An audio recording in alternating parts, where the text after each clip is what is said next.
What's the link between first principles and Darwinian evolution? Now, what's very important to understand is that whenever ideas are put forward, there's actually assumptions behind those ideas. Now, imagine this particular scenario. Imagine there is somebody who is a theist and somebody who is an atheist, or somebody believes in God. They believe that God can actually create and God has created life, and you have somebody who believes that is impossible. Now, those are two first principles that people are coming with. There is a person who's saying, I don't believe in God, and there's somebody who says, I do actually believe in God. Now, I'm not going to, because obviously there's a hierarchy of first principles. I'm not going to challenge whether this person's first principles, the atheist, is actually correct or not, or whether the theist has justification in starting off with that principle. That can be for another video. What I'm actually speaking about is, if you put on those two lenses, are you going to look at the world in a different way? Of course you are.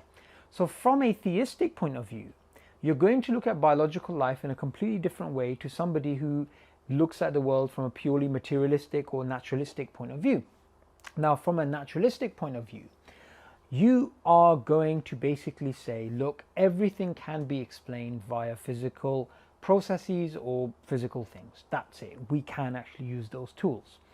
When it comes to the theist, they think, do you know what? Yes, physical things, physical processes are possible. Physical matter can explain things too, but there is also a creator, and the creator can create directly or indirectly, but overall the creator is the creator of all things, and he has power of all things, and he's created all things. So using these two people with these two different conceptual tools to look at the world, you're going to come up with different understandings of the world. Now, if say these two people are given the biological theory of evolution, it's presented to them, they're going to actually look at it in two different ways. Now, imagine both of these people don't have a science background and they just have a basic understanding, or it doesn't matter even if they have an advanced understanding, but just for the sake of simplicity, imagine they approached and they're given for the first time this biological theory of evolution, Darwinian evolution. They're actually given this theory. Now, the issue is that this particular theory, from an academic point of view, is something which is not pushed for, which is not understood by academics to be absolutely true. It's based on a probabilistic framework which has assumptions, and there are disputes about it from a conceptual and scientific perspective.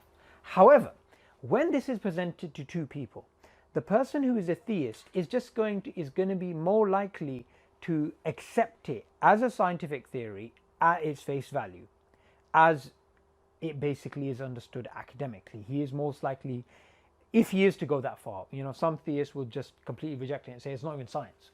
But if he was nuanced, he'd say, okay, fine, I can accept this as a valid scientific theory, although it may, I may not believe it to be absolutely true because of the evidence, but I can accept it as a working model. Now, from an atheistic perspective, he's going to be more inclined to accept it not just as a working model, but to be absolutely true, to be literally true. Why is that? The reason that is the case is because even if this theory did not exist, his worldview supports something like this anyway. So, in other words, if there was no God, and imagine Darwin didn't really exist, and we didn't really have the scientific revolution, anything like this, right? And there is somebody who doesn't believe in God, and they're an atheist, and they're looking at the world. If that person was to go and look at the world and look at the biological life around them, they would basically come up with something like proto-Darwinism, something Darwinian, something naturalistic, something in which you get lots and lots of complexity going back in time until you get very simple beginning. Something like that has to be true as a matter of logic if atheism is true, if naturalism is true. Something like a Darwinian naturalistic process has to be true as a matter of logic.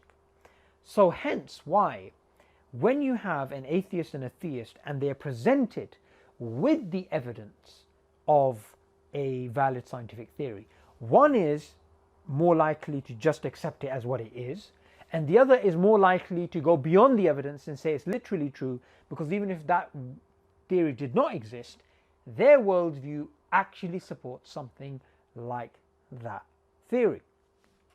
Now, what this basically boils down to in the lesson, to take away the upshot of all this, is basically that the worldview that you begin with dictates the way that you're actually going to interpret certain things which are presented to you. And that's really the crux of the matter when it comes to these sort of debates about intelligent design, creationism, Darwinism, atheism. That's what it really breaks down to. Which worldview do you actually begin with, and how does that affect the way that you interpret reality? I hope in this video you've understood the main crux of the issue when it comes to this particular debate. For more videos about Darwinian evolution, make sure you subscribe to Darwinian Delusions.